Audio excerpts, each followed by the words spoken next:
কোটা আন্দোলনে সহিংসতায় প্রাণ গেছে মেহেন্দিগঞ্জের হতদরিদ্র শাওনেরও।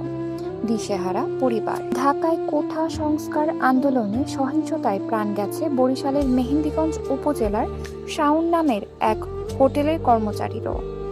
গত ১৯ জুলাই রাজধানীর রামপুরা এলাকায় চলমান শিক্ষার্থীদের আন্দোলনে এ ঘটনা ঘটে। শাওন মেহেন্দিগঞ্জ উপজেলার উলানিয়া পানবাড়িয়া এলাকার জাকির হোসেনের ছেলে। জানা গেছে, মেহেন্দিগঞ্জ উপজেলার উলানিয়া ইউনিয়নের কারিমেশন হাই স্কুলে নবম শ্রেণী পর্যন্ত পড়ালেখা করেছে শাওন।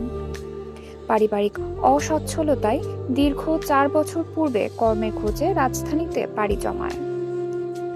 সে থেকেই রামপুরার হায়দার নামের একটি রেস্টুরেন্টে কর্মচারী হিসেবে চাকরি করত শাওন। শুক্রবার জুমার নামাজ শেষে মসজিদ থেকে বের হয়ে আন্দোলনের মুখে পড়ে গুলিবিদ্ধ হয়। রামপুরা একটি হাসপাতালে নিলে কর্তব্যরত চিকিৎসক তাকে মৃত ঘোষণা করেন।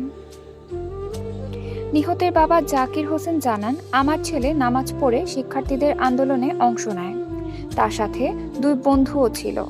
এরপর আন্দোলনে সহিংসতায় গুলিবিদ্ধ হওয়ার খবর পাই।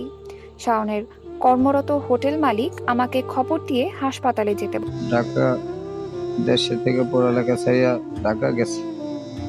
যাওয়ার পর সে গোলানের সাথে যোগ দিয়া ওই জায়গায় গেছে মিছিলে গেছিল। সব ছাত্রদের আন্দোলনে গেছে, নামাজ পড়িয়েই ছাত্রদের আন্দোলনে ঢুকছে। ওই সময় ৩ জনে গুলি বন্ধ হয়, 2টা গুলি। তারপর ও মারা যায়। আমি শনিয়ারকা থাকি ঢাকা। আমি শুনছি মহাজনের ফোন দিছি, আর মহাজনে কয় এরম শাওনে গুলি খেয়েছে। এদিকে শাওনের মৃত্যুর পর পরিবার সহ ইউনিয়নের সর্বত্র যেন শোকের ছায়া নেমে এসেছে। এদিকে শাওনের মৃত্যুর পর পরিবার সহ ইউনিয়নের সর্বত্র যেন শোকের ছায়া নেমে এসেছে।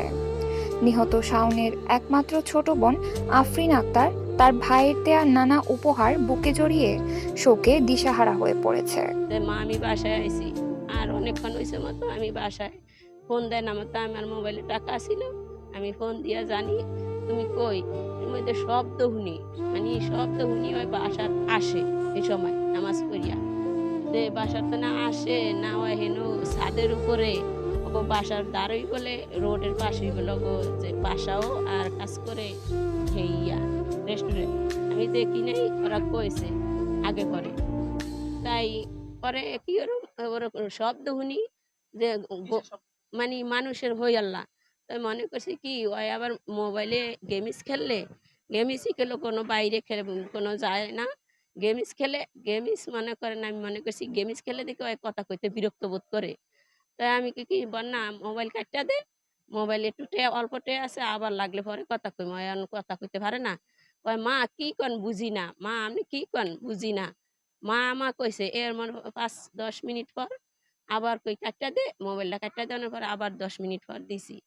দেওয়ার পর কই যে চাই মনটা মধ্যে কেমন লাগে, কি হেন শুনলাম দেশে ডাকা বলে। তাই ফোন দিয়া দিই বন্ধ। ওই বন্দর তো নেই বন্ধ। কিছুক্ষণ পর শুনি অমনে তনে আরেকজনের ফোনে ফোন দিছে,